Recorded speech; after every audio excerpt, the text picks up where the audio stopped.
तो आज एक हम लोग रिवीजन क्लास है और ये जो हमारा एग्जाम आ रहा है मिड टर्म्स, उस मिड टर्म्स के लिए कुछ बच्चों का तो हो गया है, बट कुछ बच्चों का मिड टर्म्स का पेपर 25 तारीख को है। उससे रिलेटेड कुछ बातचीत कर ले रिलेशन एंड फंक्शन से, ठीक है। और रिलेशन एंड फंक्शन की क्लास काफी दिन पहले मई में हुई थी क्लास, ठीक है। तो बहुत सारे बच्चे नहीं किए हैं तो भूल भी गए रिलेशन क्या था। छोटा सा रिवीजन कर लेते रिलेशन का, और उस रिलेशन को समझने के बाद कैसे सवाल आएंगे एग्जाम में, किस टाइप के सवाल आएंगे वो भी कर सकते हैं हम, ठीक है। तो हल्का सा हम लोग बातचीत करेंगे रिलेशन का। देखो रिलेशन में क्या है, रिलेशन मैथमेटिकल रिलेशन भी है और जो हमारे और तुम्हारे बीच रिलेशन है या जनरल हमारे डेली लाइफ में भी बहुत सारे रिलेशन डिफाइन होते हैं।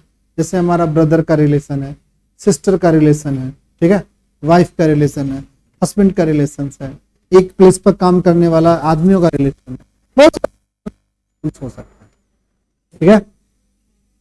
कुछ मैथमेटिकल रिलेशन में जैसे इक्वल का रिलेशन है, सिमिलर का रिलेशन है, कॉन्ग्रुएंस का रिलेशन है, ए बी से बड़ा होगा इसका रिलेशन है, छोटा का रिलेशन है, स्क्वायर रूट का रिलेशन है, क्यूब रूट का रिलेशन है, क्यूब का रिलेशन है। जैसे हम कहेंगे 2 का क्यूब 8 है, तो क्यूब का रिलेशन है 2 और 8 के बीच में। नहीं, 4 का स्क्वायर रूट 2 है, तो 4 का एक रिलेशन है 2 के साथ, स्क्वायर रूट का रिलेशन, यानी रिलेशन बट 2 के इक्वल है, ठीक है, ये भी एक रिलेशन, ठीक है। एक ट्रायंगल दूसरे ट्रायंगल के क्या हो गए, सिमिलर है, ये भी एक रिलेशन। तो कुछ मैथमेटिकल रिलेशन और कुछ क्या होंगे बताओ, डेली लाइफ के रिलेशन, ब्रदर सिस्टर। हमेशा 2 चीजों के बीच रिलेशन डिफाइन हो, उस 2 चीज में मैथ को कहा गया, मैथ में बोला गया ऑर्डर पेयर, ठीक है। सपोज कर लो एक रिलेशन हम डिफाइन करते हैं और कुछ ऐसे लिखते हैं, उसको हम सेट बिल्डर फॉर्म में लिखते हैं। जैसे लिख दिया कि एक रिलेशन हमने आर रिलेशन डिफाइन किया, यहां पर एक ऑर्डर पेयर लिख दिया ए और बी, और लिखा कि such that x belongs to a set और y belongs to for all a b x y. कहता है कि जो ऑर्डर पेयर का पहला एलिमेंट होगा वो ए सेट से आएगा, ऑर्डर पेयर का दूसरा एलिमेंट बी सेट से आएगा, ठीक है। और इन दोनों के बीच जो रिलेशन है, और यहां पर थोड़ा सा एक और डिफिनेशन हमें लिखना चाहिए, x is teacher of y, teacher of, ऐसा लिख दिया कि एक्स जो है वो टीचर है वाई का, ठीक है। तो एक्स में क्या आएगा भाई, ये जो एक्स है, ये जो ऑर्डर पेयर का ये जो एक्स है, इसको एक्स लिख देते हैं, इसको क्या लिख देते हैं बताओ, Y.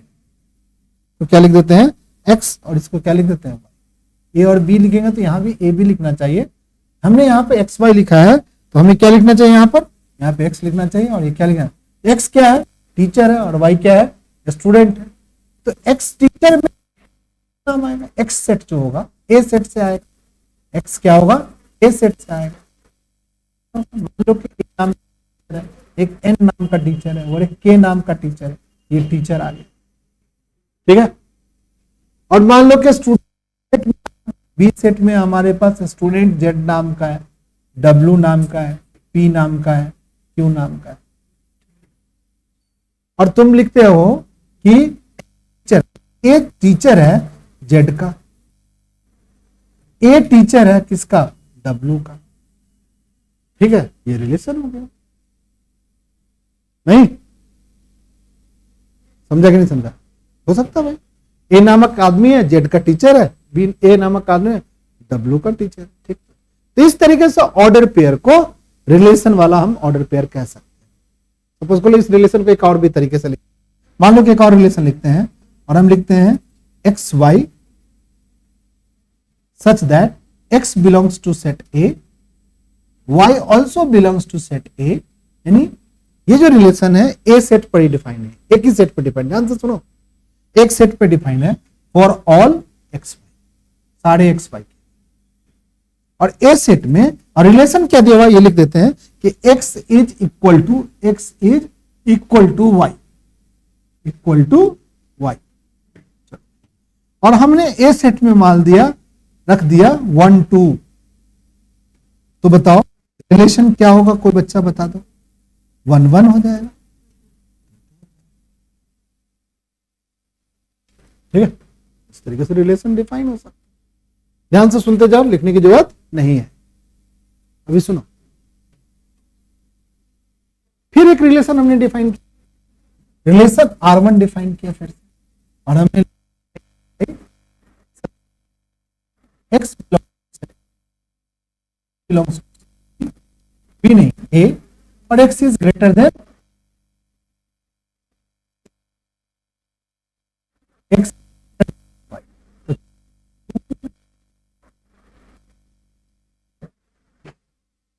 x is greater than y, तो 1। और x और y दोनों ही किस सेट से आना है, ए सेट से आना, ठीक। ए सेट में कितने एलिमेंट है, 1 2, तो 2 बड़ा है किससे, 1। अब इस रिलेशन का जो ऑर्डर पेयर है वो इस मानता है, नहीं मानता है। ये जो ऑर्डर पेयर है इस बात को क्या करता है, ये जो ऑर्डर पेयर है इस बात को क्या करता है, मानता है। ये जो ऑर्डर पेयर है वो इस बात को क्या करता है, मानता है, ठीक है। तो ये ऑर्डर पेयर ऐसे लिखना, रिलेशन को बोलते हैं रोस्टर फॉर्म में लिखा गया, और ऐसे लिखना सेट बिल्डर फॉर्म का। ये जो तरीका है वो कौन सा फिल्टर है, सेट बिल्डर। और ये भी तो वही बात को रिप्रेजेंट कर रहा है, सेट बिल्डर फॉर्म। ये भी तो इसी बात को ये रिप्रेजेंट कर रहा है। ऐसे लिख दो या ऐसे लिख दो, बात तो सेम ही है। हम जैसे सेट को लिखते थे भाई, X इज वॉवेल, तो क्या लिखते थे भाई, इस सेट में कौन कौन एलिमेंट लिखते थे, ए ई आई ओ यू। क्या ये दो अलग अलग चीज लिखा हुआ है क्या, तरीका अलग अलग है, बात तो वही कर रहा है। ये भी वॉवेल है, ये भी वॉवेल है। रिलेशन किस तरीके से डिफाइन होता है, रिलेशन हमेशा ऑर्डर पेयर पे डिफाइन। चलो अब रिलेशन के टाइप कहा गया, रिलेशन के अगर टाइप कहा जाए तो क्विक रिवीजन में हम एनसीईआरटी बुक को खोल लेते हैं। मैथ्स की बुक है और हमारे पास जो लेटेस्ट सिलेबस है हमारे एनसीईआरटी बुक का, उसके अकॉर्डिंग खोल लेते हैं। इसमें ऐसा नहीं है कि हम लोग अपने मनगढ़ंत तरीके से पढ़े। अभी एग्जाम है, एग्जाम के समय क्या पढ़े, वही पढ़े जो हमारे type of relation. Type of relation में एक ऐसा रिलेशन बताया गया जिसको बोला गया एम्प्टी रिलेशन। ये दो बात लिख लेते हैं हम लोग, ठीक है। ये दो बात क्या लिखा भाई, टाइप ऑफ रिलेशन में ये बात समझ लो बच्चा, टाइप ऑफ रिलेशन में ये बात समझ।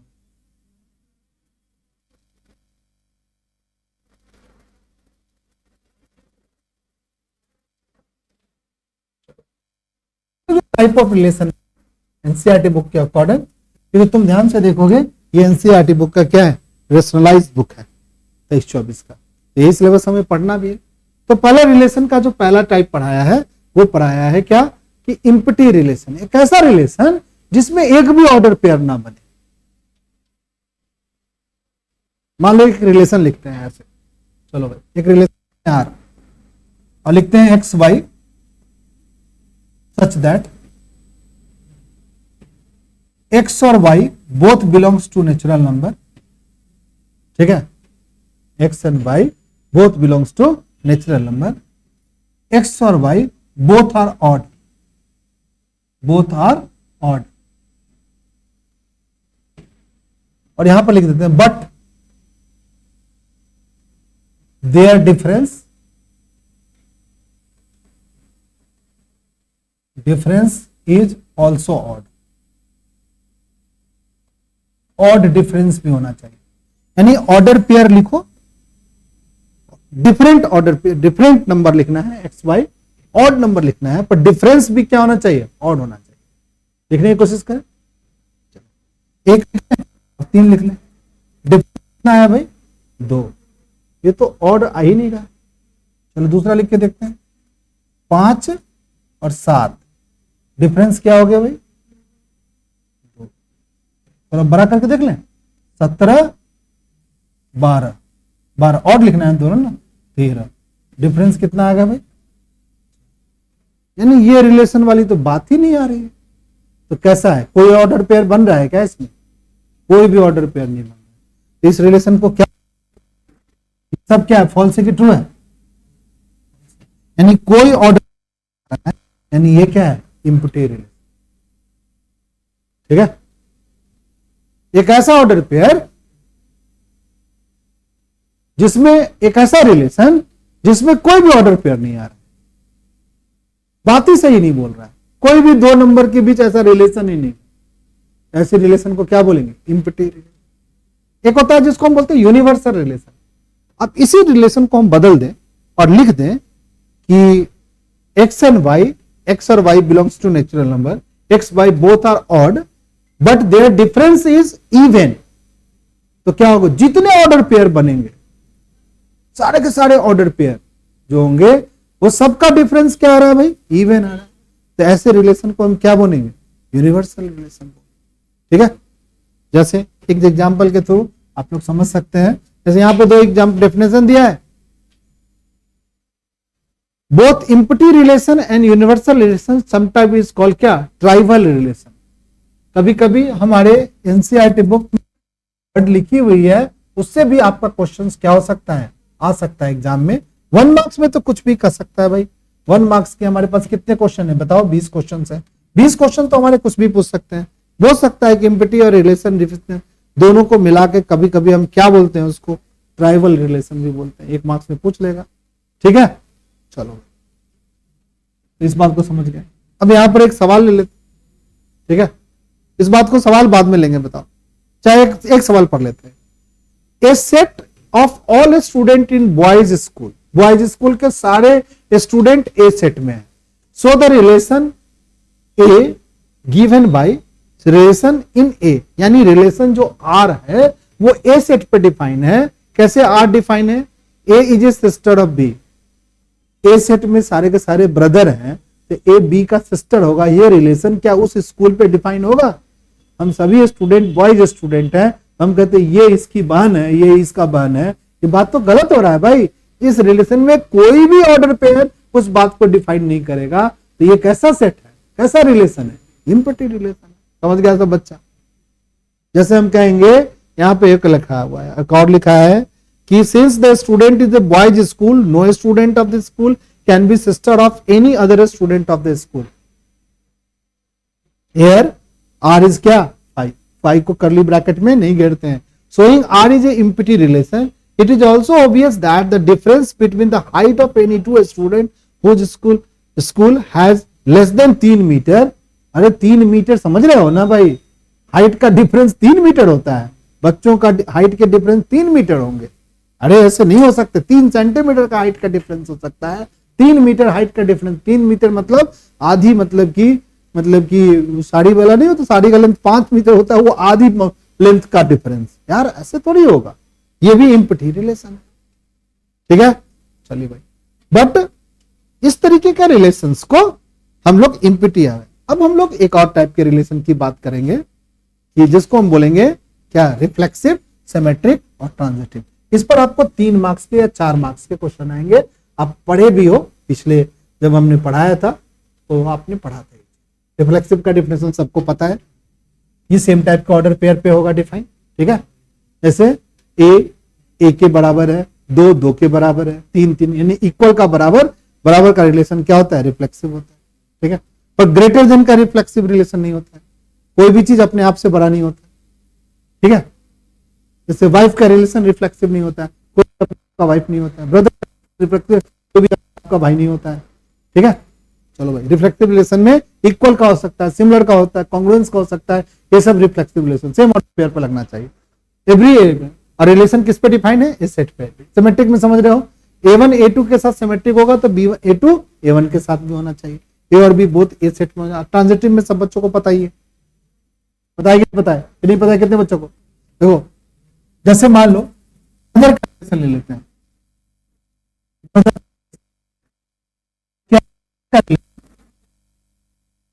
को ले लेते हैं, तो कोई आदमी क्या अपने आप का ब्रदर होता है? ये बात ट्रू होगा? नहीं होता है भाई, ये फॉल्स है। अगर ए बी का ब्रदर है तो क्या बी ए का ब्रदर होगा? सर हो सकता है, क्यों नहीं होगा सर?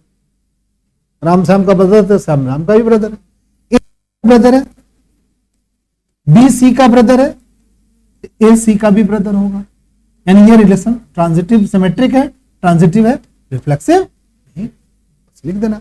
लिखने के लिए आपको ये स्टेटमेंट लिखना पड़ेगा बस, ध्यान से देखो। A belongs to are for every A belongs to set A. फिर क्या लिखा सिमेट्रिक के लिए? A1 A2 belongs to are implies that का मतलब ये साइन भी लगा सकते हैं। उल्टा करके भी ऑर्डर पेयर क्या होना चाहिए? बात सही हो जाना चाहिए। और A1 A2 बिलोंग्स टू क्या? ए सेट से। इस रिलेशन को ट्रांजिटिव कैसे लिखें? A1 A2 belongs to r, A2 A3 belongs to are, implies करके लिखेंगे A1 A3 belongs to are for all A1 A2 A3 belongs to set क्या? A. ठीक है। इस पर अगर ये कोई रिलेशन तीनों बात मानता है तो उस रिलेशन को इक्विवेलेंस कहते हैं। जैसे एक सवाल पूछेगा इक्विवेलेंस पे, ध्यान से देखो सही बच्चे, इक्विवेलेंस पे कैसे? एक डिफरेंशियल लिखा हुआ है, इसको यहां लिख लेते हैं। क्या लिखा हुआ है भाई? कि नीचे देखो, एक relation r in set a is said to be equivalence relation if r is reflexive symmetric और क्या? ट्रांजिटिव। समझ गया इस बात को? अब आपका रिलेशन वाले सवाल में एक सवाल मैं बताऊंगा सर, और सभी बच्चे इसको करके देखेंगे अपने घर पे। क्या पूछेगा एग्जाम में? आपको इक्विवेलेंस प्रूव करने के लिए पूछेगा। आपको क्या पूछेगा? इक्विवेलेंस। जैसे एक सवाल ले लेते हैं, देखो सही यहां से छठा एग्जाम्पल दिया हुआ है ना, उसी को देख लेते। बताओ कौन सा सेट पर डिफाइंड है? सेट किस पे सेट डिफाइन है? 1 2 3 4 5 6 7 एक सेट दे दिया है। इस पे एक रिलेशन डिफाइन है। क्या दिया हुआ है? ए और बी, बोथ ए और बी आर आइदर ऑड और इवन। बोथ ए और b either odd are even, ये कर ऑर्डर पेयर ऐसे लेने हैं कि ऑड भी हो सकते हैं और इवन भी हो सकते हैं, so that r is a equivalence relation. पहले इतनी बात को पढ़ लेते हैं कि इक्विवेलेंस ये रिलेशन, यानी इसको सिमेट्रिक भी प्रूव करना होगा, ट्रांजिटिव भी प्रूव करना होगा और रिफ्लेक्सिव भी प्रूव करना होगा। चलो भाई, सिमेट्रिक, ट्रांजिटिव और रिफ्लेक्सिव। चलो कैसे लिखते हैं इसको देखो। अब देखो सॉल्यूशन को कैसे लिखना है, लिटरेचर लिखना पड़ेगा। देखो कोई मैथमेटिक्स बनाया नहीं है, ऐसे लिटरेचर लिख के आना पड़ेगा। कैसे लिखना पड़ना है? गिवन एनी एलिमेंट ए, कोई एलिमेंट ए सेट से ले लिया। ए सेट से कौन एलिमेंट ले सकते हैं बताओ बच्चा पार्टी? 1 2 3 4 5 6। इसने कोई आर्बिट्रेरी एलिमेंट ले लिया ए, ठीक है? इन ए बोथ ए और ए मस्ट बी आइदर ऑड और इवन। तो तुम जो ए उठाओगे तो रिफ्लेक्सिव के लिए क्या प्रूव करना पड़ता है बताओ? ए का रिलेशन डिफाइन करना पड़ता है। नहीं, रिफ्लेक्सिव के लिए क्या प्रूव करना पड़ता है? हमें ए का रिलेशन डिफाइन करना पड़ता है। तो मान लो कि कोई भी नंबर तुमने उठाया और तो ए उठाया, तो ए के बगल में क्या लिखोगे? ए लिखोगे, यानी वो तो ऑड भी हो सकता है और इवन भी हो सकता है। तो ठीक तो है, उसी बात को वो लिख दिया है। जैसे लिख दिया है भाई, ए अगर ए मस्ट बी आइदर ऑड या इवन, क्योंकि ए सेट में 1 2 3 4 5 6 है। तो ए सेट में 1 2 3 4 5 6 है, तो कोई भी एक एलिमेंट उठाएंगे ऑड और इवन, तो दूसरा भी क्या होगा? ऑड और इवन होगा। ठीक तो भाई, इक्वल वाला रिलेशन है। चलिए भाई, तो कहा गया क्या है? Belongs to a r. बात सही हो गई भाई, रिफ्लेक्सिव प्रूव कर दिया। ये तो कितना बात लिखा है। आपको अगर है किसी बच्चे को, तो आप लिख दीजिए कि एक ऑर्डर पे 1 लिया और फिर 1 ले लिया। किससे लिया? Belongs to r. ये दोनों ऑड है, इवन लेंगे तब भी क्या होगा? Belongs to r. क्योंकि हमें रिफ्लेक्सिव में क्या कह रहा है कि दोनों ऑर्डर पेयर का दोनों एलिमेंट क्या होना चाहिए? सेम होना चाहिए। तो रिफ्लेक्सिव के लिए तो दोनों सेम लेंगे, या तो ऑड ले रहे हैं या क्या ले रहे हैं? इवन ले रहे हैं। ठीक, तो अब क्या हुआ भाई? बिलोंग्स टू आर, बोथ ए और B must be either odd और इवन। तो बी ए बी क्या होगा? बिलोंग्स टू आर होगा। ठीक है ना? भाई उल्टा कर देंगे तो क्या होगा? इवन या ऑडी नंबर तो रहेंगे उस ऑर्डर पेयर। ठीक है, हम कहेंगे एक ऑर्डर पेयर बनाओ जिसमें एक गर्ल्स होगी एक बॉयज होगी। तो मान लो कि ये गर्ल्स और ये बॉयज है, अब इसको उल्टा करके तब भी तो गर्ल्स बॉयज का ही ऑर्डर पेयर है भाई। ठीक तो है, उल्टा करने से ऑर्डर पेयर थोड़ी हो गया कि गर्ल्स गर्ल्स का ऑर्डर पेयर बन गया। तो भाई सिमेट्रिक ही तो हुआ। आपने एक इवन लिया है, उल्टा कर दिया, फिर भी इवन है, दोनों इवन होगा। इसमें आपने ऑड लिया है, उल्टा कर दिया तो क्या हो गया, ऑड हो गया। ठीक तो है, सिमेट्रिक है। तो लिखना है, स्टेटमेंट लिखना होगा। मान लो किसी बच्चे को एग्जाम के टर्म में लिखने में प्रॉब्लम हो रहा है तो डेफिनेशन तो लिख लो भाई। इक्विवेलेंस प्रूव करना है तो होगा तो इक्विवेलेंस तभी तो है, इक्विवेलेंस दिया है तो आप थोड़ा थॉट प्रोसेस को थोड़ा जनरेट करो, आपके दिमाग में जो आता है लिटरेचर में थोड़ा लिख दो, मार्क्स दे देगा टीचर। चलिए भाई अब लिख दे। यहां पर कुछ लिखा है, क्या लिखा है बताओ। यहां सीधा सीधा लिख दिया है a b belongs to are, both a and b must be either odd even, तो बी ए भी मस्ट बी आइदर ऑड और इवन। अगर ये बॉयज और ये गर्ल्स है, बोथ ए और बी आइदर बॉयज और गर्ल्स, तो बी ए भी क्या है, गर्ल्स बॉयज ही है। ठीक तो है भाई। Similarly a b belongs to r, b c अगर बिलोंग, तो ये बात सही है, तो ऑल ऑर्डर पेयर में ए बी सी क्या होगा, आइदर इवन और ऑड होगा। तो क्या होगा, ए सी बी क्या होगा, आइदर इवन और ऑड। तो सभी बातें प्रूव हो गई, तो क्या हो गई, इक्विवेलेंस। मान लीजिए किसी बच्चे को नहीं आ रहा है लिखने के लिए, तो आप सीधा क्या लिख दो, डेफिनेशन ही तो लिख के आओ। सब रिफ्लेक्सिव का, सिमेट्रिक का, ट्रांजिटिव का डेफिनेशन लिख लिया। हियर लिख दो कि all condition are true, that's why the relation is क्या, इक्विवेलेंस। चलिए भाई अब एक बात, इसके नीचे क्या आएगा सोचो। अब क्या हो गया भाई, अब यहां से खत्म हो गया। Further so that all the element of the subset 1 2 1 3 5 are related to each other and all the element of subset 2 4 6 relate to each other. अब क्या कर रहा था, डेफिनेशन में क्या कह रहा है कि हमारा रिलेशन जो आर है, यहां क्या कहा है, रिलेशन आर में क्या लिखा है कि ए और बी जो ऑर्डर पेयर है, ये दोनों ए और बी किससे बिलोंग्स करता है, सेट ए से। ए और बी या तो ऑड है या क्या होगा, इवन है। यानी अगर ये ऑड है तो ये भी ऑड होगा, और ये इवन है तो ये भी इवन होगा। तो बताओ ऑड के साथ ऑड का ही तो रिलेशन बनेगा भाई। बताओ 1 के साथ किसका रिलेशन बनेगा, 1 का बन सकता है। 1 के साथ किसका रिलेशन बन सकता है, 2 के साथ बनता है। 1 के साथ किसका रिलेशन बन सकता है, 3 के साथ बन सकता है। 1 के साथ किसका रिलेशन बन सकता है, 5 के साथ बन सकता है। नहीं, क्या 1 के साथ 2 का रिलेशन बन सकता है। ऑर्डर पेयर में दोनों या तो ऑड होना चाहिए या दोनों या तो इवन होना चाहिए। तो इवन और ऑड का तो पेयर बनेगा ही नहीं। या तो ऑर्डर पेयर में दोनों एलिमेंट ऑड होगा या तो ऑर्डर पेयर में दोनों एलिमेंट क्या होगा बताओ, इवन होगा। तो इवन के साथ इवन का रिलेशन होगा। ठीक है, अब बताओ एक चीज, क्या कभी भी ऑड के साथ इवन का रिलेशन होगा। अगर हम एक ऑर्डर से बना देते हैं, बात क्या है, ये है? नहीं सर, बिलोंग्स टू आर इसीलिए नहीं है क्योंकि सर रिलेशन में डेफिनेशन ये लिखा है कि ए और बी या तो ऑड होगा या इवन होगा। तो ऑड के साथ आपने इवन को कैसे पेयर कर दिया, ये तो ऑर्डर पेयर इस सेट का बिलोंग्स नहीं है। हमने जो सेट बनाने हैं, जो ऑर्डर पेयर्स बनाने हैं, वो इवन के साथ इवन का बनाना है और ऑड के साथ ऑड का बनाना है। तो इस तरीके का आपका रिलेशन आएगा जिसको आप बना सकते हो। समझ गया इतना बात सब बच्चा? नहीं समझा, थोड़ा प्रैक्टिस करोगे समझ में आएगा, थोड़ा सा दिमाग लगाओगे समझ में आएगा। चलिए एक सवाल हम गेस कर देते हैं क्या आएगा। एक सवाल गेस पूछ सकता है, क्या लिखा है थोड़ा सा समझ लेते हैं। So that relation r defined set a for all a triangle T1 T2, T1 is similar to T2। ठीक है ना, इट इज इक्विवेलेंस रिलेशन, ये पूछेगा।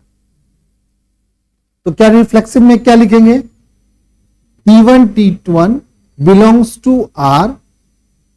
तो T1 T1 जो लिखेंगे वो क्या है, दोनों सेम ट्राइंगल है। सेम ट्राइंगल आपस में क्या होता है, कॉन्ग्रुएंस होता है। कॉन्ग्रुएंस का रिलेशन है ना, सिमिलर है। ठीक है, कोई भी ट्रायंगल अपने आप का क्या होता है, सिमिलर होता है। ठीक तो है, कोई दिक्कत। सिमेट्रिक की बात करते हैं, T1 T2 के सिमेट्रिक है तो T2 T1 के सिमेट्रिक है। सही है भाई, रिवर्स करने से भी गलती नहीं हो रही है। ठीक है, यानी सिमिलर का रिलेशन जो है रिफ्लेक्सिव हो गया, सिमेट्रिक हो गया। ट्रांजिटिव कैसे लिखेंगे? T1 T2 के सिमेट्रिक है, सॉरी सिमिलर है, T2 T3 के सिमिलर है तो T1 T3 के भी सिमिलर होगा। सही, तो ट्रांजिटिव है, लिख दो इस बात को। ठीक है, ठीक, इस टाइप के सवाल आएंगे, हल्के सवाल आएंगे रिलेशन से, आराम से बना दो। ठीक है,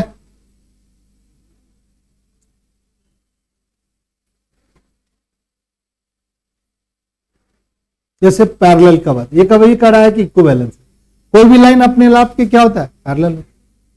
लाइन 1 लाइन 2 के पैरेलल है तो लाइन 2 लाइन 1 के क्या होगा? ये होगा। लाइन 1 लाइन 2 के पैरेलल है, लाइन 2 लाइन 3 के पैरेलल है तो लाइन 1 लाइन 3 के भी पैरेलल। ठीक, इक्विवेलेंस। ठीक, लास्ट में क्वेश्चन ऐड करता है, कहता है यहां तक खत्म हो गया, फाइंड करने के लिए बोलता है set of all line related to line this. ये लाइन, इस लाइन का कोई बच्चा बता दो स्लोप क्या होगा? इस लाइन का स्लोप क्या होगा? क्या होगा? नहीं पता चल रहा है, y/2 होगा। कहां दिमाग है सबका? इसी बात पर मन करता है ना सबका सर तोड़ दूं। सही कह रहा हूं, इतनी गुस्सा अंदर से चढ़ता है कि अपने आप को इतना सारा कंट्रोल करना पड़ रहा है हम लोग को टीचिंग प्रोफेशन में, पता नहीं क्यों। नहीं यार, y बराबर mx प्लस c से हम लाइन के इक्वेशन को कंपेयर करके सोच नहीं पा रहे कि लाइन का स्लोप क्या है। भाई स्टैंडर्ड फॉर्म में लिखा हुआ है, ऐसा भी नहीं कि आपको ax plus by plus c के फॉर्म में लिखा हुआ है। ऐसा लिखा रहे तो आदमी थोड़ा दिक्कत भी होता है बच्चों को, क्योंकि यहां पर इस लाइन को y बराबर mx प्लस c के फॉर्म में आप स्लोप के बारे में बता सकते हो। यहां पर स्लोप के बारे में क्या बताने की दिक्कत है भाई? y बराबर mx प्लस c के फॉर्म में लिखा हुआ है, यहां तो स्लोप आपका 2 है, कंपेयर करके यहां पर दिक्कत हो रहा है। इसको कन्वर्ट करेंगे तो लिखेंगे भाई थोड़ा सा माइनस का सी, तो पर क्या होगा? माइनस का a बटे में b इंटू में x, माइनस का c बटे में क्या हो गया b, माइनस a बटे। ये स्मार्ट बच्चा तो ये भी बोल देगा हमेशा निगेटिव साइन ऑफ x का कॉफिशिएंट बाय में क्या y का कॉफिशिएंट। ये सारे लैक ऑफ प्रैक्टिस के कारण आते हैं बच्चों के दिमाग में, कुछ भी प्रैक्टिस नहीं है घर पे, कहां से आएगा यार? तो y बराबर mx प्लस c से इस लाइन का स्लोप क्या हो गया? 2 हो गया। यानी सारे लाइन का उस लाइन और लाइन क्या कर रहा है? पैरेलल है। लाइन पैरेलल कब होती है? जब स्लोप क्या होती है? इक्वल होती है। यानी उन सारे लाइन की बात कर रहा है ये रिलेशन जिसकी स्लोप क्या है? 2 है। आपसे क्या पूछ रहा है? फिर से बोलो, find the set of all line related to line this. इस लाइन का स्लोप 2 है, यानी आप उस सेट ऑफ लाइन की बात कर रहे हो जिस सेट ऑफ लाइन का स्लोप क्या है? 2 है। बताओ सेट ऑफ लाइन कितने लाइन होंगे जिसके स्लोप 2 होंगे? बहुत सारे लाइन होंगे भाई। इस लाइन के पैरेलल बहुत सारे लाइन होंगे, इन सारे लाइन की बात हो रही है जिसका स्लोप क्या है? 2 है। ठीक, तो तुमसे 1 नंबर काटने के मूड में है वो आदमी, वो एग्जामिनर पूछ रहा है कि तुमसे कि भैया बताओ कि किस तरीके के लाइन का ये सेट है।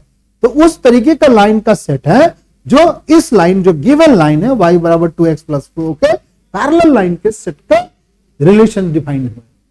सही है, चलो भाई समझ गया सब बच्चा? इस तरीके का रिलेशन की बात आएगी। ऑब्जेक्टिव क्वेश्चंस भी आएंगे आपके, तो ऑब्जेक्टिव क्वेश्चंस में कुछ इस तरीके की बातें होंगी, जैसे ये दिया हुआ है, ये रिलेशन इस सेट पे डिफाइन है, क्या ये रिफ्लेक्सिव है? देखो इसमें 1 1 है, 2 2 है, 3 3 है, 4 4 आना चाहिए। 1 1 दिख रहा है, 2 2 दिख रहा है, 3 3 दिख रहा है, 4 4 दिख रहा है, भैया रिफ्लेक्सिव तो पक्का है। अगर 1 2 दिख रहा है तो 2 1 भी होना चाहिए, देखो 2 1 नहीं है, यानी सिमेट्रिक नहीं है बॉस। ठीक है, 1 2 है तो 2 1 भी होना चाहिए, 1 3 है तो 3 1 भी होना चाहिए, 3 2 है तो 2 3 भी होना चाहिए था, यानी सिमेट्रिक तो नहीं दिख रही भाई। रिफ्लेक्सिव तो है, r is reflexive symmetric but not transitive, ये गलत है। R is reflexive transitive but not r, transitive check कर लेते हैं। 1 2 है, 2 के साथ कोई रिलेशन है भाई, 2 2 है फिर 1 2 है, ठीक है भाई। फिर क्या लिखते हैं? 1 3 है, 3 3 है, 1 3 है, 1 3 है, 3 2 है, 1 2 है, 1 2 है भाई, हाँ 1 2 भी है भाई, ट्रांजिटिव तो दिख रहा है भाई, देखो देखो दिख रहा है 1 3 3 2 1 2, ठीक है। बाकी तो चलो मान लेते हैं किसका किसका रिलेशन है, रिफ्लेक्सिव का है, सारे ऑर्डर पेयर क्या है बताओ, सेम है, ठीक है। क्या मतलब हो गया रिलेशन, रिफ्लेक्सिव और ट्रांजिटिव है बट नॉट क्या, सिमेट्रिक, ठीक, ये होना चाहिए रिलेशन, ठीक। तो इस तरीके से कह रहा है कि r is the relation natural number के ए और बी, ए बराबर बी माइनस 2 है और बी की वैल्यू 6 से बड़ी होना चाहिए, तो बी की वैल्यू 6 से बड़ी है, ये तो 4 से छोटी है, ये 6 से छोटी, ये बी में से ये ए माइनस होना चाहिए, तो ए के बराबर होना चाहिए, 2 माइनस करने से कहा आ रहा है भाई, इसमें से 2 माइनस करने हैं तो ए आ रहा है, देखो ध्यान से, ए और बी नेचुरल नंबर है, हाँ सर, बी की वैल्यू क्या है 6 से बड़ी होना चाहिए, तो बी हमारा बाद में लिखा हुआ है 6 से बड़ी है 8 है, 8 में से क्या माइनस कर रहे हैं भाई, 2 माइनस कर रहे हैं, क्या आना चाहिए भाई, ये आना चाहिए, 6 आना चाहिए, ठीक है, सी होगा। तुम बोलो सर ये बी की वैल्यू 6 से बड़ी है बट इसमें से 2 माइनस करते तो 5 आना चाहिए, ये तो 8 दिया हुआ है, गलत है सर, ठीक है। इस तरीके से आपको सवालों को बनाना पड़ेगा, समझ में आ गया रिलेशन। उसके बाद एक चीज है जिसको हम बोलते हैं फंक्शन, ठीक है।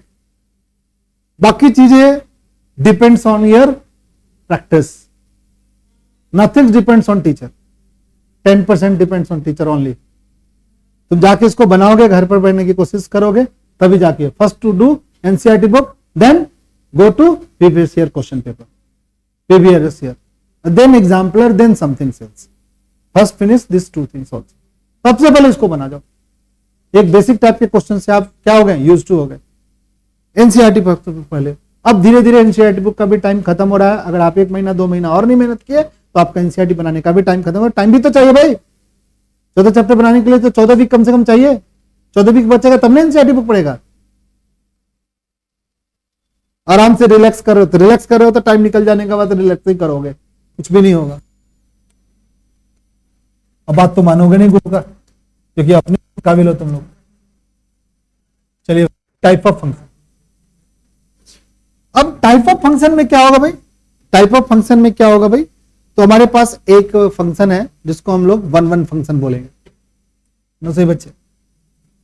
एक क्या है 1 1 फंक्शन, एक फंक्शन क्या आएगा 1 1, एक फंक्शन 1 1 होगा, ध्यान से सुन लो सही बच्चे, एक फंक्शन 1 1 होगा, दूसरा फंक्शन होगा ऑन्टो फंक्शन होगा, एक फंक्शन 1 1 होगा, 2 ही पढ़ना है हम लोग, और एक फंक्शन क्या होगा ऑन्टो, ये फंक्शन क्या होगा ऑन्टो, ठीक है। फंक्शन क्या होगा, तो फंक्शन के बारे में डेफिनेशन सबको पता है, एवरी प्री इमेज का यूनिक क्या होना चाहिए, इमेज होना चाहिए, every pre image has unique, every pre image, every pre image has unique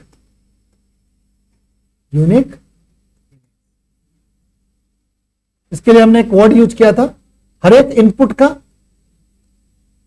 एक आउटपुट होना चाहिए, 1 आउटपुट। ये पूछे थे हम लोग, बताए थे हमने एग्जाम में बच्चों को, जैसे हम लोग एक इनपुट है ए, इसके आउटपुट अगर हम 2 बना दिए, बी और सी बना दिए, ऐसे लगा दिए, ये फंक्शन ही नहीं है, रिलेशन है, फंक्शन नहीं है। सारे फंक्शन रिलेशन है पर हर एक रिलेशन फंक्शन नहीं है, यूनिक रिलेशन फंक्शन है। एक रिलेशन को हम फंक्शन कब बोलेंगे, जब हर एक इनपुट का एक आउटपुट, यहां एक इनपुट का 2 आउटपुट है, फंक्शन ही नहीं। चलो भाई, अब 1 1 फंक्शन मतलब हो गया इनपुट एक होगा भाई, इनपुट भी एक ही होगा, आउटपुट भी एक ही होगा, ये 1 1, एक इनपुट एक आउटपुट, एक इनपुट एक आउटपुट, एक इनपुट एक आउटपुट, ठीक है। अगर वो फंक्शन है तो एक इनपुट का आउटपुट है, आउटपुट तो एक ही होता है बट इनपुट सबका अलग अलग होना चाहिए, तभी क्या होगा बोलो 1 1। और ऑन्टो में क्या होगा भाई, हर एक इनपुट का आउटपुट होना चाहिए और कोई भी आउटपुट ऐसा नहीं होना चाहिए जिसका इनपुट ना हो। जैसे हम लिख लिए 1 2 3 1 x y z w ये फंक्शन हो गया सर, बट ये ऑन्टो फंक्शन नहीं है, क्योंकि एक ऐसा आउटपुट है जिसका इनपुट नहीं है। ठीक है, फंक्शन है, हाँ सर फंक्शन है, हर एक इनपुट का एक आउटपुट है, एक आउटपुट है जिसका इनपुट नहीं है, चलेगा। बट कोई आदमी कहेगा कि सर ये फंक्शन है ए बी और ये क्या हो गया सी डी, फंक्शन है, चलेगा, हर एक इनपुट का एक आउटपुट है, ए का इनपुट सी है, बी का इनपुट। बट अगर हम ऐसे जोड़ दें, बी एक ऐसा इनपुट है जिसका आउटपुट होगा, ठीक है, ये फंक्शन ही नहीं है। एक ऐसा इनपुट है जिसका आउटपुट नहीं, इस लाइन को हटा देते, ये रिलेशन है। अगर तो ये एक ऐसा इनपुट है जिसका आउटपुट नहीं है, ये फंक्शन ही नहीं है। फंक्शन और इनटू होने का क्या फर्क पड़ता है? एक ऐसा इनपुट होगा जिसका आउटपुट है ही नहीं। चलिए भाई, अब इसमें सवाल क्या पूछेगा कि कोई फंक्शन दे देगा, कहेगा 1 1 है कि नहीं है, प्रूफ करके दिखाओ, ऑन्टो है कि नहीं, ये प्रूफ कर दिखाओ। ठीक है, फंक्शन को कैसे डिफाइन करते हैं भाई? तो सभी बच्चों को फंक्शन का डिफिनेशन हमने बता रखा था, एक तो वर्डिंग डिफिनेशन ये है, और फंक्शन को लिखते कैसे, एफ फंक्शन लिखेंगे और ए से क्या लिखेंगे, बी की तरफ ऐसे लिखेंगे, ए से बी की तरफ ऐसे, ठीक है, ए से बी की तरफ ऐसे लिखते हैं। ए क्या है, डोमेन, और बी क्या है बताओ, कोडोमेन या रेंज। इस फंक्शन को कभी कभी ऐसे भी लिखते हैं, इसके ऊपर एफ लिख देते हैं, एफ जी एच कुछ भी लिख सकते हैं नाम फंक्शन का, ये लिखने का तरीका है फंक्शन का। ठीक है, चलिए भाई, अब कोई भी फंक्शन देगा उससे पूछेगा ये फंक्शन इनपुट है, बताओ सही बच्चे बताओ, ये फंक्शन है, हाँ सर फंक्शन है, ये फंक्शन है, हाँ सर फंक्शन है, ये फंक्शन है, हाँ सर फंक्शन है, ये फंक्शन है, हाँ सर फंक्शन है, बताओ ये फंक्शन 1 1 है, हाँ सर 1 1 है, ये फंक्शन क्या है 1 1 है, 1 1 है, 1 1 नहीं है भाई, 1 1 नहीं, फंक्शन है पर 1 1 नहीं, 1 1 नहीं है तो क्या है भाई, मेनी वन। ये फंक्शन 1 1 है, ये फंक्शन 1 1 है, नहीं 1 1 नहीं है, ये फंक्शन 1 1 है, हाँ सर 1 1 है। ऑन्टो कौन है सर, ये फंक्शन ऑन्टो है, हाँ सर ऑन्टो है, ये फंक्शन ऑन्टो है, हाँ सर ऑन्टो है, ये फंक्शन नहीं है ऑन्टो है, ऑन्टो नहीं है तो इनटू है, ऑन्टो क्यों नहीं है बताओ तो बच्चे, क्योंकि एक ऐसा आउटपुट है, 2 आउटपुट ऐसा है जिसका इनपुट नहीं है, 3 आउटपुट ऐसा है जिसका इनपुट, बताओ ऑन्टो नहीं है भाई, 1 1 है वो ऑन्टो नहीं है, 1 1 भी नहीं है, ऑन्टो भी नहीं,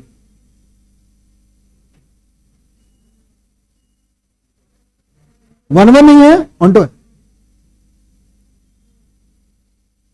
1 1 भी है, ऑन्टो भी, जो 1 1 भी है ऑन्टो भी है, बाइजेक्टिव है, बाइजेक्टिव। 1 1 को क्या बोलते हैं, इंजेक्टिव। कभी कभी इस नाम में फंस जाता है बच्चा, आई परे 1 1 को हम लोग इंजेक्टिव, ऑन्टो को हम बोलते हैं सर्जेक्टिव, दोनों को बोलते हैं बाइजेक्टिव।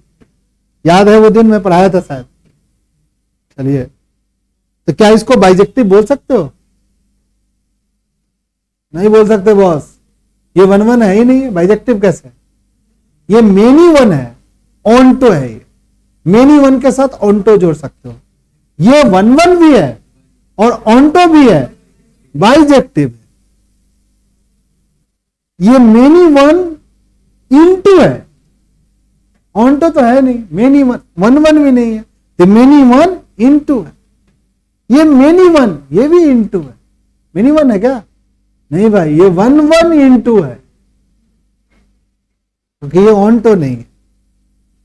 चलिए भाई, इसकी प्रैक्टिस करेंगे सभी बच्चे समझ जाएंगे। चलिए, अब तुमसे पूछेगा छोटा सा फंक्शन कि कोई फंक्शन 1 1 है कि नहीं है, ये बात पूछेगा। चलो एक छोटा सा सवाल ले लेते हैं कि जैसे एक छोटा सा सवाल, वो तुम लोग कुछ बनाना चाह रहे होगे, कुछ बनाया जाए, कुछ लिखा पढ़ा जाए। देखो तो लिखा में एक सवाल ले लेते हैं, एग्जाम्पल ले लेते हैं 1 1 प्रूव करने के लिए। देखो ध्यान से इसी बात को देखो, जब भी कुछ हो ना तो एक पहले बेस लाइन पकड़ लो। बेस लाइन करने का मतलब एक हल्का सवाल को पकड़ लो कॉन्सेप्ट के बेसिस पे, इस सवाल को दिमाग में बैठा लेते हैं, ठीक है। और फिर उसी सवाल के इर्द गिर्द जब भी पूछेगा तो वैसे ही सोचेंगे। अगर ऐसा कर पाओगे तो इस टाइप के सवाल को एग्जाम के 1-2 दिन पहले भी ठीक से कर पढ़ोगे तो तुम बना दोगे सवाल। देखो क्या होगा, 1-1 और नॉट ऑन टू। चलो भाई ध्यान से देखो सही बच्चे। सबसे पहले आप अपने दिमाग में एक वेन डायग्राम बना लो। वेन डायग्राम का नाम एरो डायग्राम बना लो। बताओ फंक्शन का इनपुट किससे लेंगे? Natural number. फंक्शन का आउटपुट क्या होगा? Natural number. रिलेशन क्या होगा भाई इसके बीच में फंक्शन के कि एफ बराबर क्या होगा? 2x, यानी fx बराबर क्या होगा भाई? थोड़ा सा अपने दिमाग को ट्यून ये कर लो कि 1 दोगे तो यहां पे 2 आएगा, 2 डालेंगे तो यहां क्या आएगा? 4 आएगा, 3 डालोगे तो यहां क्या आएगा? 6। ये आएगा। यहां पर भी 1 होगा, यहां पर भी तो 1 होगा। यहां पर कौन होगा बताओ? यहां पर भी 3 होगा, यहां पर भी कौन होगा भाई? 5 होगा, यहां पर भी 7 होगा। बताओ सुनो ध्यान से, ध्यान से सुनिए। रेंज का ये जो सेकंड जो नेचुरल नंबर का सेट है उसमें बहुत सारे ऐसे एलिमेंट हैं जिसके आउटपुट हैं बट उसके इनपुट नहीं है। क्या इनपुट लेंगे नेचुरल नंबर के आउटपुट क्या बन जाए? 3 बन जाए भाई। कोई ऐसा नेचुरल नंबर है उसको 2 से मल्टीप्लाई करोगे तो 3 बन जाएगा भाई। तो क्या ये 1-1 फंक्शन है? 1-1 तो है बॉस, 1-1 तो है। हर एक इनपुट का आउटपुट एक ही है। अरे हर एक इनपुट का एक आउटपुट है, ठीक था? 1-1 तो है। लिखो नेचुरल नंबर का नंबर तो लिखो। क्या लिखोगे? 4 लिखोगे तो क्या मिलेगा उधर? 16 नहीं 8। 5 लिखोगे तो क्या मिलेगा बताओ? 10। 6 लिखोगे तो क्या मिलेगा? 12। ठीक तो हर एक इनपुट का एक आउटपुट है। बट कुछ ऐसे आउटपुट हैं जिसका इनपुट नहीं है। कौन है? देखो यहां पर ग्रीन कलर से भूत के जैसा प्रकट है। 3 है, 5 है, ऐसा है जो किसी भी इनपुट का आउटपुट नहीं बन रहा है। आउटपुट कैसे डिसाइड हो रहा है? इनपुट का दुगुना। 5 किसका दुगुना है? 2.5 नेचुरल नंबर्स में आता है? नहीं आता है। इनपुट कहां से लेना है? नेचुरल नंबर से लेना है। हाँ, अगर ये रियल नंबर या कुछ बदल दे तब आ सकता है। बट अगर नेचुरल नंबर से नेचुरल नंबर, सुनो हंसो मत, थोड़ा सा बात हुआ बट फटाक से फिर रीस्टोर हो जाओ। चीजें अनबैलेंस होती है फिर से रीस्टोर हो जाना चाहिए, नहीं हो जाना चाहिए। क्लास में तो होगा ही, इतनी सारी चीजें हैं तो अनबैलेंस हो गई। कोई लुढ़क गया सोच से, अब लुढ़क गया सोच से तो लगे उसी में सब आदमी लुढ़क गए यार। उसको फिर से समेट उमेट करके गोला बना दिया दिमाग को। क्या स्थिर हो जाओ, कहां दिमाग है? इनपुट कहां से लेना है बताओ? Natural number. मेरे साथ बात करोगे तो समझ जाओगे। इनपुट कहां से लेना है बताओ? नेचुरल नंबर से। तो भाई 5 एक ऐसा आउटपुट में 5 एक ऐसा इनपुट है, आउटपुट है 5 एक ऐसा आउटपुट है जिसका इनपुट है ही नहीं नेचुरल नंबर में। अब कहेगा सर इसको लिखेंगे कैसे? यानी आपके दिमाग का ये में घुस गया है कि फंक्शन 1-1 तो है और ऑनटो नहीं है। चलो आप इसको लिटरेचर में जाते हैं, इसको लिख के दिखाना पड़ेगा। 2 नंबर का सवाल या 3 नंबर में पूछेगा। अगर 1 नंबर में पूछेगा तब तो सोच के लिख दो, ऐसा डायग्राम बनाना करते अपने, ठीक है, कोई दिक्कत नहीं है। 1 मार्क्स में क्या है, प्रोसेस थोड़ी दिखाना है, डायरेक्ट आंसर लिख दोगे मार्क्स मिल जाएगा। बट अगर आपको लिटरेचर में दे दिया, 2 मार्क्स में दे दिया, 2 मार्क्स के क्वेश्चन आते हैं, 3 मार्क्स के आते हैं, 5 मार्क्स के आते हैं, 4 मार्क्स के आते हैं, हो सकता है ये 2 मार्क्स में दे दे। हल्के क्वेश्चन है, 3 स्टेप में बन जाएगा। तो पहले 1-1 के लिए कैसे प्रूव करेंगे? हमने पढ़ाया था सर, fx1 बराबर क्या लिखते थे बताओ? fx2 लिखते। देख लो सही बच्चे जिसको नहीं याद है। इनपुट क्या बोले? x1 और x2, दोनों x1 x2 कहां से आएगा?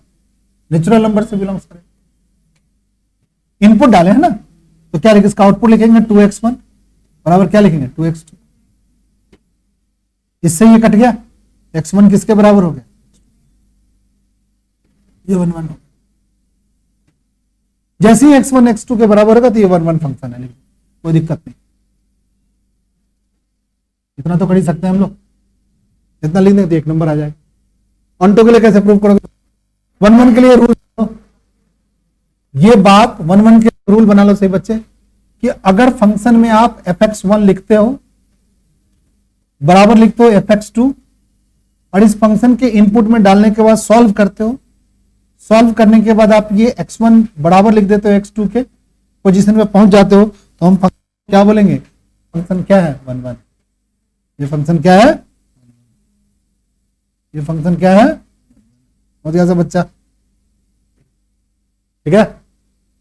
बट अगर ऑन पूछेगा, बट अगर ऑन पूछेगा, ऑन जब फंक्शन को चेक करना हो तो fx बराबर क्या लिख लो, y। अब ध्यान से देखो, x क्या है, इनपुट है। इनपुट कहां से आ रहा है, ये पहले लिख दो। x बिलोंग्स टू क्या, natural number. y belongs to क्या भाई, natural number. Input belongs to natural number और output also belongs to natural number. fx की किसके बराबर लिख दो भाई, 2x बराबर y। अब x बराबर क्या होता है, y/2। x की वैल्यू y के फॉर्म में निकालो। y अगर बिलोंग्स करता है नेचुरल नंबर में तो क्या x बिलोंग्स करता है नेचुरल नंबर में, चेक करो। y बिल ध्यान से दे दो, यहां पर y बिलोंग्स करता है नेचुरल नंबर में तो क्या x बिलोंग्स करता है नेचुरल नंबर में, नहीं सर। एवरी नेचुरल नंबर को 2 से डिवाइड करने के बाद नेचुरल नंबर नहीं बनता है।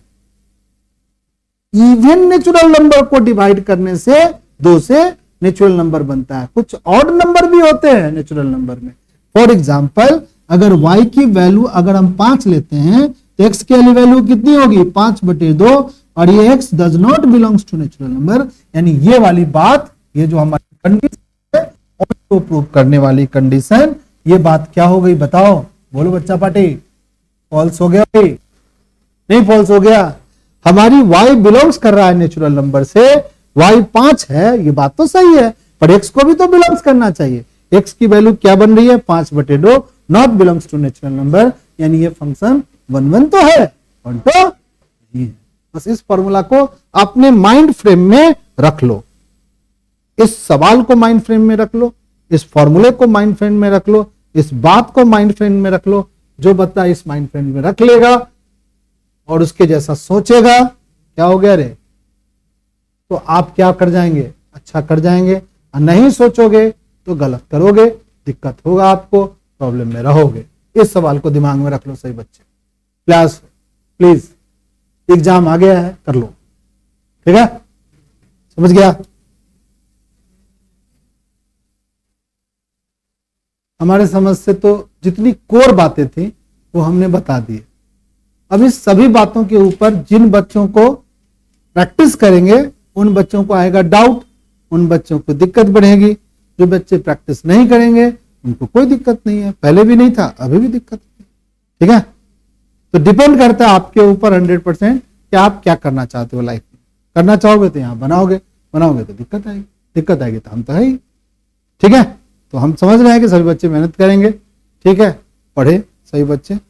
कल हमारी जैसे शेड्यूल हुई है उसके अकॉर्डिंग क्लास, आज की क्लास रहने देते हैं, ठीक है, नेक्स्ट क्लास में फिर मिलते हैं।